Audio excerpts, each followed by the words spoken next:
பார்த்து வந்து ரொம்ப கேர்ஃபுல்லான விஷயம் வந்து என்னுடைய மகனை, எனக்கு மகன் இருந்தால் என்னுடைய நண்பன் இருந்தால் நான் எப்படி பார்த்துக்கணும்னு ரொம்ப முக்கியம். ஒருத்தன் ஒரு குடிக்குள்ள போயிட்டு அவன் வந்து அடிக்ட் ஆகுறான் அப்படின்றது. ஏன்னா எல்லாமே அடிக்ஷன் தான். போன் அடிக்ஷன், இப்ப நம்ம வந்து வெற்றி சொன்ன மாதிரி வந்து கேட்ஜெட் அடிக்ஷன், இன்ஸ்டாகிராம் அடிக்ஷனு. இப்ப நம்ம இன்ஸ்டாகிராம்ல பாக்குறோம், ரொம்ப ஆச்சரியமான ஃபேமன் பாக்குறேன். எல்லா படங்களும் டான்ஸ் ஆடுறாங்க. என்னன்னு புரியல. தமிழ்நாட்டுல, இந்தியா ஃபுல்லா எனக்கு புரியல. எனக்கு என்ன எல்லாருமே விழுறாங்க. அப்புறம் என்னமோ செக்ஸியா முதல்லாம் கடிக்கிறாங்க. எனக்கு புரியவே இல்லை. இதோட அடிக்ஷன் உலகத்துல இருக்க முடியும்?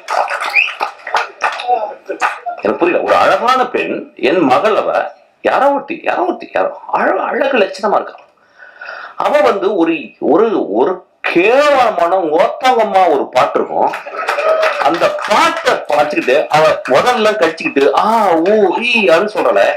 நண்பர்களை, இதோட மோசமான அடிக்ஷன் இந்த சமூகத்துல இருக்கான்னு கேட்கிறேன். மிகப்பெரிய போதை இருக்கு.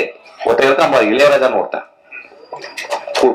பிடிச்சது அவ்வளவுதான். அதான் சயின்டிஸ்ட் எனக்குலாம் போட்டு சயின்டிஸ்ட் தான். மனிதர்கள் அதிகமா குடிகாரன் ஆக்குனது அவர் தான் வச்சுங்களேன். ஏன்னா இனிஷியேஷன் அங்கதான் நடக்கும். ஆக்சுவலி நான் சொல்றேன், once in a while I just go out actually. ஏன்னா ரொம்ப சீரியஸா பேச முடியாது. திடீர்னு ரஞ்சித் பரவாயில்ல பேசியிருந்தா, என்ன அப்படி பேசுறா, சீரியஸா பேசுறாங்க அப்படி I cannot talk that. So பரவாயில்ல, சின்ன சின்ன கான்ட்ரவர்சி வார்த்தை அப்புறம் இன்ட்ரெஸ்டிங்கா இருக்கணும். ஏதாவது மனிதர்களை நம்ம உடனடியாக எடை போட்டுருக்கோம். ஏன்னா நம்ம எப்பயுமே பாக்கெட்ல ஒரு தராசு வச்சிருக்கோம். அவன் வந்து சும்மா அப்படி சிரிச்சுட்டாவே ரொம்ப நல்லா இருக்கும்ல அப்படிமா. அவன் பெரிய முகத்தை பெரிய பாடா இருப்பான். அவன் ஃப்ராடு பாடா எதனா இருப்பான். நம்ம உடனே நல்ல மனசு இல்ல, அப்புறம் ஒருத்தன் என்ன அப்படின்னு போவான். ஒருத்தன் பெரிய பூலாட்டம் பறிச்சு போடப்பா அப்படின்பா. மனிதர்கள் நம்மளுடைய கொடுமையான அடிக்ஷன் என்னன்னா, உடனடியா பாக்கெட்ல இருந்து ஒரு காசு எடுத்து போட்டு நில்லுப்பா, நில்லு அப்படின்னு. மனிதர்களை நிறுக்க வேணாம். மனிதர்களை, ஒரு எழுத்தாளர் சொல்லியிருக்காரு, ஒரு மனிதனை பற்றி தெரிந்து கொள்ள வேண்டும் என்றால் 5 வருடம் அவனோட நீங்க பயணப்பட்டிருக்கணும். மிஷ்கின் வந்து பேசினது அவன் கொட்டுக்கலைக்கு அப்படிதான் பேசினேன். ஒருத்த கொட்டுக்கலைக்கு பேசிட்டான், இதுக்கு பேசிட்டான்.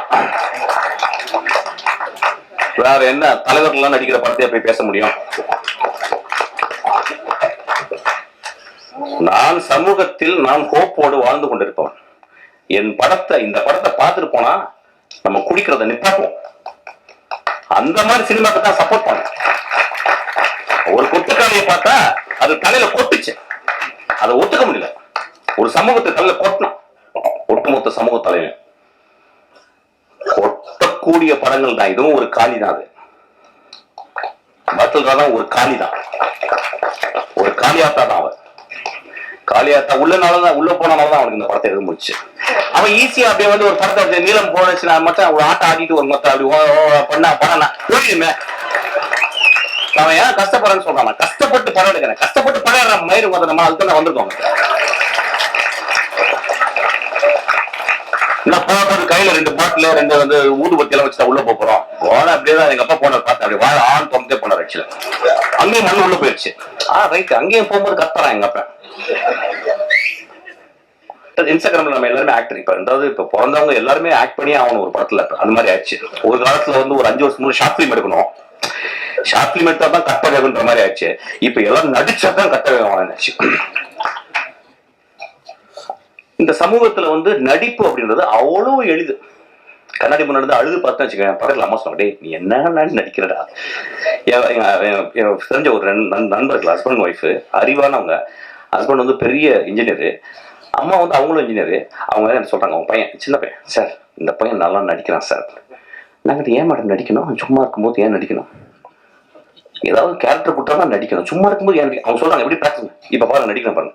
டேய் தம்பி அழுதுனவனே அழுது கட்டுறோம் அப்படின்னு ஓத்தா எனக்கு ஏதாவது வச்சு உமால வாயில தூக்கம் போய். சமூகம் எப்படி இருக்கு பாரு. இன்ஸ்டாகிராம் தூரம் நடிக்கிறான். என்ன புரியலையா? ஒரு ஆர்டிஸ்ட் பாருங்க, அந்த படம் இதுக்காக பாருங்க. நண்பர்களே, அந்த ஒரு ஷாட்டுக்கு நீங்க கொடுக்குற 150 ரூபாய் ஈக்குவல் ஆயிடும். அந்த ஒரு ஷாட்டு உடனே ஒரு குரூப் போய் எழுதும், என்ன அப்படி பிடிங்கிட்டாரு, நாங்களும் தான் பார்த்தோம், இப்படி திரும்பினாரு. அவ்வளவுதானே. எழுதுங்க நண்பர்களே, எழுது. நம்ம என்ன பண்ண முடியும்? நம்ம தான் தராசு வச்சிருக்கோமே. மிஷ்கின் சொல்லிட்டு அவங்க கல் இந்த பக்கம் வச்சிருக்க தூக்கிடும் சொல்லு. அதுக்குதான் பண்ற. 25 வருஷம் என்னை திட்டி 25 வருஷத்துக்கு ரசிகர் மன்றம் ஆயிடுவாங்க. அது நடக்கும். கண்டினியூஸா தான் பண்ணிக்கிட்டு இருக்கேன். அப்ப நீங்க இங்க இருக்க ஜெனரேஷன், நியூ ஜெனரேஷன் என்ன பாக்குறாங்க? நடிப்பு அப்படின்னா என்னன்னு ஒரு எழவே தெரியலங்க. இது நடிப்பே கிடையாது. இது ஆப்பு, இது அவலட்சணம், அழுக்கு லட்சணம். இந்த படத்துல வந்து அந்த பாரிட்டே எந்திரிச்சுன்றான். அவன் நடிச்சிருக்கான். எனக்கு அவன் ஜமால நடிச்சான். படம் பார்க்கல. ஜமான்னாங்க. என்னடா ஜமா ஜமான்னு விட்டுட்டான். என் தம்பி கேட்டான், என்னடா ஜமா பார்க்கல? சரி ஜமா பார்க்கல விடுறா. என்னடா பார்க்கல விடுறா. அவன் அப்பப்போ வருவான். ஒரு 2 தடவை ட்ரிங்க்ஸ் போட்டிருக்கான் என் கூட. இப்படி நடுல. இந்த படத்துல அவன் ஒரு அடிக்டட். அதாவது எப்படின்னா அடிக்டட்னா தி அடிக்டட். அதாவது உலகத்தின் உச்சத்துக்கு ஒரு அடிக்ஷன் போங்கல்ல, அந்த கேரக்டர். இந்த மேடம் பார்த்தீங்கன்னா ரொம்ப ஒரு அமைதியா, ஒரு ப்ளசண்டா, எல்லாருமே ஒரு பாசிட்டிவா, ஒரு அன்பா பேசுறாங்கல்ல. சமீபத்தில் ஒரு மேடையில் பாட்டில் ராதா படத்தில் ரொம்ப அநியாயமா அக்கிரமமா இருந்தது. மேடையில் மிஸ்கின் பேசினாலாம். அவ்வளோ வல்கரா பேசணும் அவசியமே கிடையாது. இயக்குனர் தான் என்ன வேணா பேச கிடையாதுல்ல. அந்த மாதிரி ரொம்ப வீடியோ பார்த்தேன். ரொம்ப நம்மளுக்கு தலைக்குனிவாக இருந்துச்சு. தமிழ் சினிமா இந்திய சினிமாவில் ஒரு பெரிய மதிக்கக்கூடிய ஒரு இடத்துல இருக்குது தமிழ் சினிமா. தமிழ் சினிமா இயக்குநர்கள் மட்டுமல்ல, தொழில்நுட்ப கலைஞர் அனைவரும் இந்தியா சினிமா லெவலில் ஒரு பெரிய மதிக்கக்கூடிய இடத்துல இருக்காங்க. அதே மாதிரி இந்த மேடை இருக்குல்ல, ஒரு பிரசாத் தேட்டர் மேடை, பல ஜாம்பவான்களை பார்த்த மேடை. தென்னிந்தியாவில் இருந்து மட்டும் இல்லை, இந்தியா முழுவதும் இந்த மேடையில் அமர்ந்து பேசிட்டு போயிருக்காங்க. எவ்வளோ functions, audio launch, trailer release, success meet, இந்த மாதிரி. ஸோ அந்த மாதிரி மேடையில் இவ்வளோ பத்திரிகையாளர்கள் நண்பர்கள் இருக்கீங்க. நீங்கள்லாம் பெண் பத்திரிகையாளர் இருக்கீங்க, நம்ம நண்பர்கள் நிறைய பேர் இருக்காங்க. அங்கே மொத்தங்கம்மான்றது பேசிக்கிங்க, வெளியே பேசிக்கிங்க. ஒரு மேடை நகரிங்கன்னு ஒன்றும் இல்லையா? என்ன வேணா பேசுகிறதா? அவ்வளோ புக்கு படிச்சிருக்கீங்கன்றீங்க, அவ்வளோ படங்களை பார்த்துருக்கோம், உலக படங்களை பார்த்துருக்கேன்னு சொல்கிறீங்க, அவ்வளோ உலகம் போல புக்ஸை படிச்சிருக்கேன்றீங்க. அப்புறம் என்ன அறிவு இருக்கு உங்களுக்கு? குறைந்தபட்சம் ஒரு நாகரிகம் வேணாமா?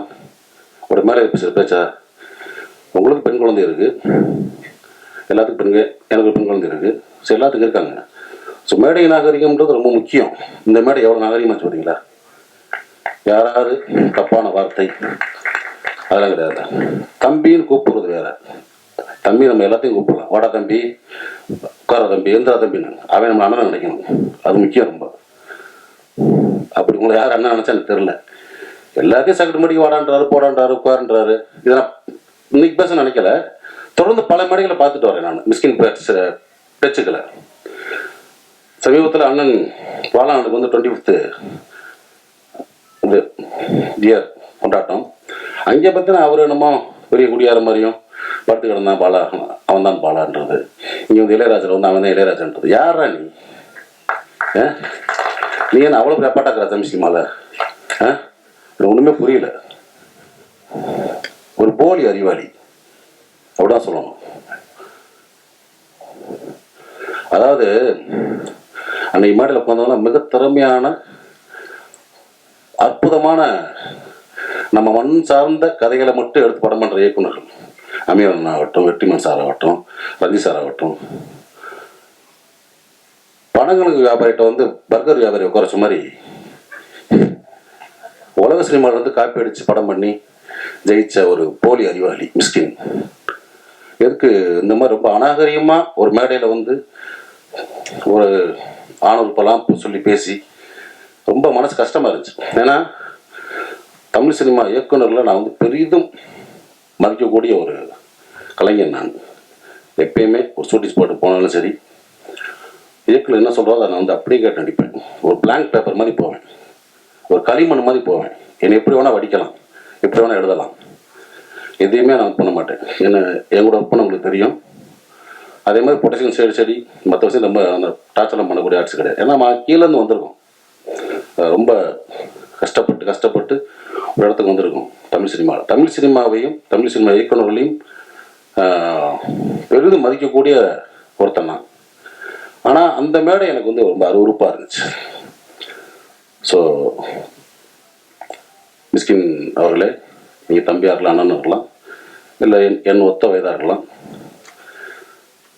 சினிமா அது சொல்லுவாங்கள்ல, உங்கள் அம்மா எங்கள் அம்மா இல்லை சினிமாடான்னு, சினிமா அது. நீங்கள் வந்து இன்னும் ஒரு ட்ரெண்ட் செட்டர் ஃபிலிம் பண்ணினா நீங்கள் வந்து ஜெயிக்கலை. குத்தாட்ட பாடல்கள் ரொம்ப சாதாரண கதையில் எடுத்தால் ஜெயிச்சிருக்கீங்க நீங்கள். சுஷிந்தன் மாதிரி ஒரு மண் சார்ந்த வெண்ணிலா கபடியில் எடுத்தோம், அமீர் அண்ணன் மாதிரி ஒரு பருத்திவரன் எடுத்தோம், ரஞ்சித் சார் மாதிரி ஒரு மெட்ராஸ் படம் எடுத்தோம், பாலான மாதிரி சேது படம் எடுத்தோம், பாலாசித்தர் மாதிரி ஒரு காதல் படம் எடுத்தோம். ஒரு கிழங்கு மாதிரி தோண்டி எடுத்து நீங்கள் படம் பண்ணல. வெளிநாட்டு படங்களுடைய முகத்தில் அதோடைய ஷார்ட்ஸை காப்பி பண்ணி சீன்ஸை காப்பி பண்ணி ஜெயிச்ச ஆள். ஸோ இங்கே வந்து ஒரு போலி புத்திசாலி, அதை நான் வச்சுக்கிட்டு பிறகு இன்னும் பல மேடைகள் நீங்கள் பேசலாம், கொஞ்சம் நாகரிகமாக பேசுங்க. ஏன்னா நீங்கள் உட்காந்துருக்க மேடைகளில் பெரும் கலைஞர்கள் உட்காந்துருப்பாங்க. அன்றைக்கெல்லாம் மேடையில் சொல்கிறார், வெற்றிமாறனையும் ரஞ்சித் அமீர் என்ற தரக்கூடியார்கள் நீ பார்த்தீங்களா, ஊற்றியா கொடுத்தீங்க, கேவலமாக இல்லையா? எத்தனையோ பேர் குடிக்காமல் வந்துடலாம், குடிப்பழக்கம் இல்லாத இருக்கலாம் மேடையில், எப்படி 10 ரூபா சொல்கிறீங்க? ஏற்கனவே சினிமாக்காரனே கிளுகிளுன்னு தான் இருக்குது, பார்க்குற பார்வையே வேறு மாதிரி இருக்குது. இந்த மாதிரி நம்மளே தாழ்த்தி நம்மளே வெளியே அசிங்கப்படுவான்னு நினைக்கிறேன். இது வந்து என்னுடைய மனக்குமுறல். ஏன்னா இப்போயே சொல்கிறேன், தமிழ் சினிமா இயக்குநரில் பெரிதும் மதிக்கக்கூடிய வணங்கக்கூடிய ஒருத்தன் நான். ஸோ அந்த மாதிரி இப்போ இருக்க ஒரு இயக்குநரில் இந்த மாதிரி சும்மா போகிற போக்கில் மொத்தம் அது இதுன்னு பேசுகிறத வந்து அனுமதிக்கப்படான்னு நினைக்கிறேன். ஸோ அதை நான் வந்து இங்கே பதிவு பண்ண நினச்சேன். அதுக்கு வந்து என்னுடைய கண்டனங்களை கண்டிப்பாக தெரிவிச்சுக்கிறேன். அனைவருக்கும் வணக்கம். நாங்க மக்கள் இசை கலைஞர்கள் செந்தில் கணேஷ், ராஜலட்சுமி. சேனல்ல லைக் பண்ணுங்க, ஷேர் பண்ணுங்க, கமெண்ட் பண்ணுங்க, சப்ஸ்கிரைப் பண்ணிருங்க, பக்கத்துல இருக்க பெல் பட்டனை கிளிக் பண்ணிருங்க. Hi cut to cut viewers, உங்களுக்கு இந்த வீடியோ பிடிச்சிருந்ததுன்னா please subscribe and like and share and comment. Hi வணக்கம், நான் பூர்ணா பேசுறேன். Don't forget to subscribe Cut to Cut. Cut to Cut viewers, if you like this video, please subscribe, comment and share.